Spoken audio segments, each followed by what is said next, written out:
you're a job hunter and you haven't visited my next guest website, well, you are truly missing out on one of the Internet's great treasure troves of job search information. Hello, job seekers. Welcome to another edition of Secrets of the Job Hunt podcast. I am Chris Russell, your host. My guest today is Margaret Riley-Dikel, and if you know the Riley Guide, then you know she is the person behind its many pages of information on the world of job hunting. Hello, Margaret. Welcome to the podcast. Right. It's great to be here. Thank you. Excellent. So is this your first podcast appearance? Yes, it is. All right. Excellent. Well, glad we're the first. So I was on the site yesterday just doing some research about it, and you started the Riley Guide back in, I think, 1994, it said. That's correct. When the Internet was really just a baby back then. I imagine you've seen many changes when it comes to job hunting online. And I was curious what do you think of how far we've come in that time as we get into the 21st century here? Well, it is amazing. I mean, the number of resources, the application of various technologies to the ability to search and connect is really impressive. Yeah.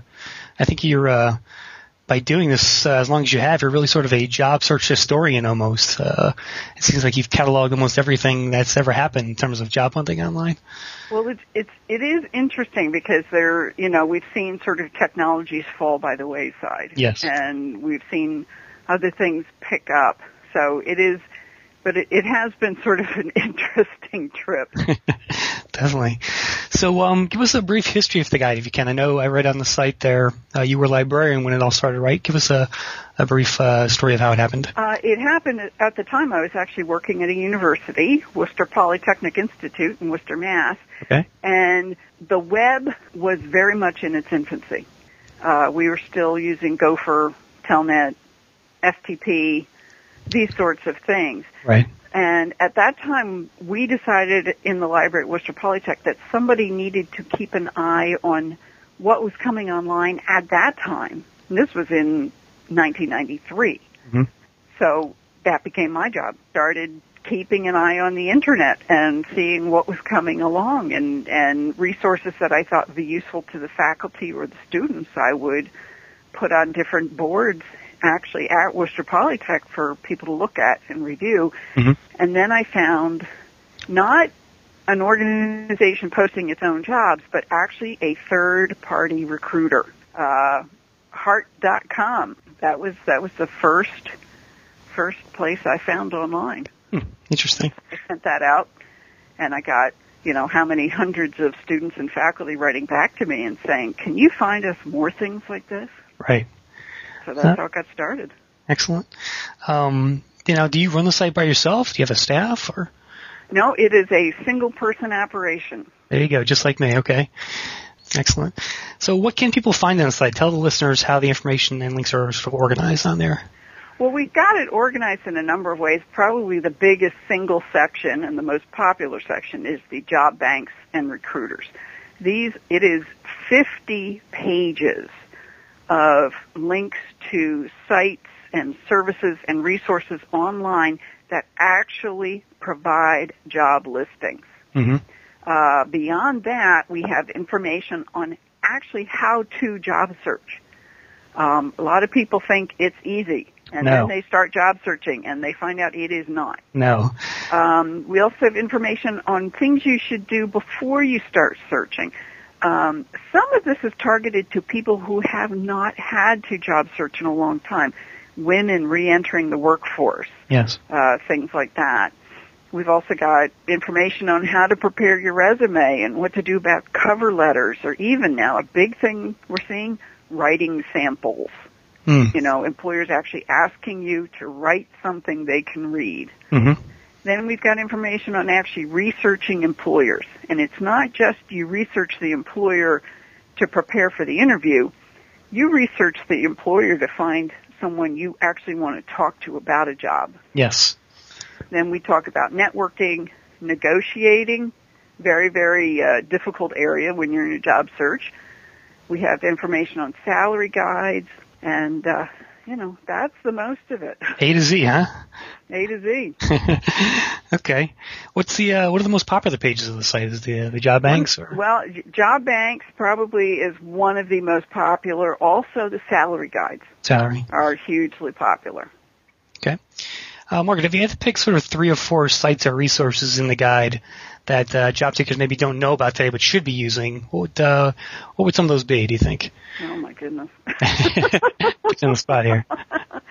That's a very, very difficult question to answer. Let me put it this way. If you need information on creating a resume, Mm-hmm. I am going to send you to susanireland.com.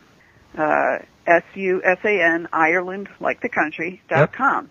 She is not only a resume writer, but she provides tremendous free resources for people who need to prepare resumes, talk about cover letters, anything like that, all for free. Yeah, it's funny you mentioned her. I actually, back in my working for the Man days, I actually moonlighted as a resume writer, and I think Susan's book was one of the first books I ever picked up on how to write a resume, and I use that as my sort of Bible when I was working with my clients. Mm-hmm. So, yeah, she's definitely been around a while, and she has, I think, one of the best resources in that regard in terms of resume writing. You're right.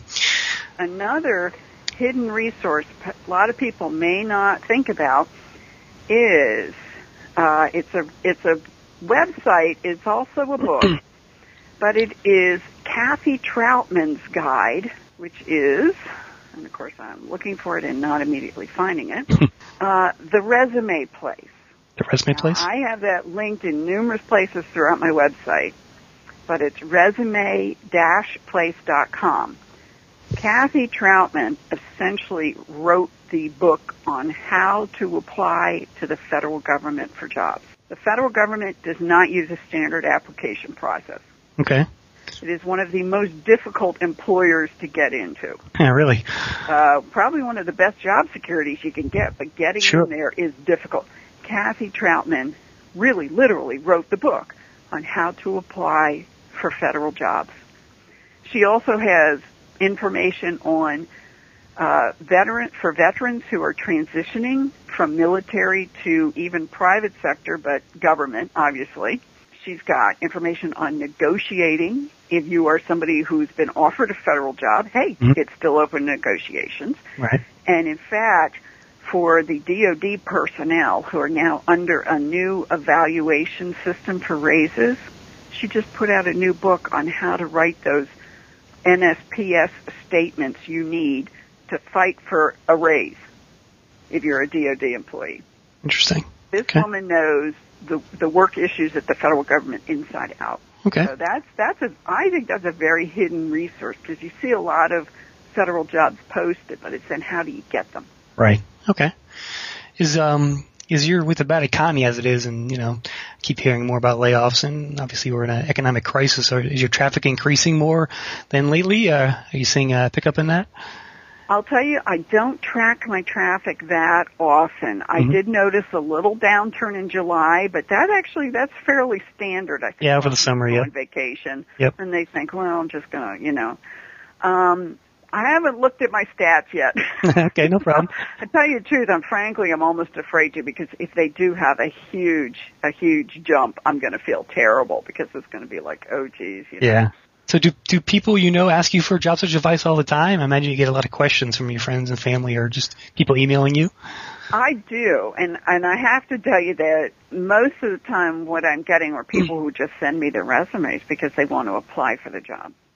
Wrong thing to do. Right. I mean, it states very clearly on my website, I'm not an employer, I'm not a recruiter, I've got no way to do this for you. I've got all the information.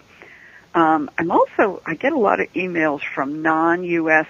citizens who want help emigrating to this country. And obviously that's very difficult too. But sometimes I'll see a question from someone and you're just like, now that's an interesting question. Or this is obviously somebody who really needs a little bit of help. They're about on their last string of hope. And so I do try to point them towards resources or services that can really help.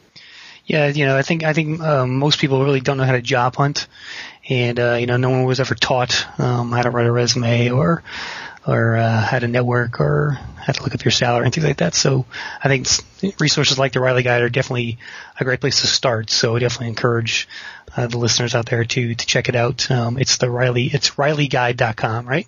Yes, Riley-Guide.com. Okay. Well, we are out of time, Margaret, but I want to thank you for your gracious advice today. Thanks very much for joining us today.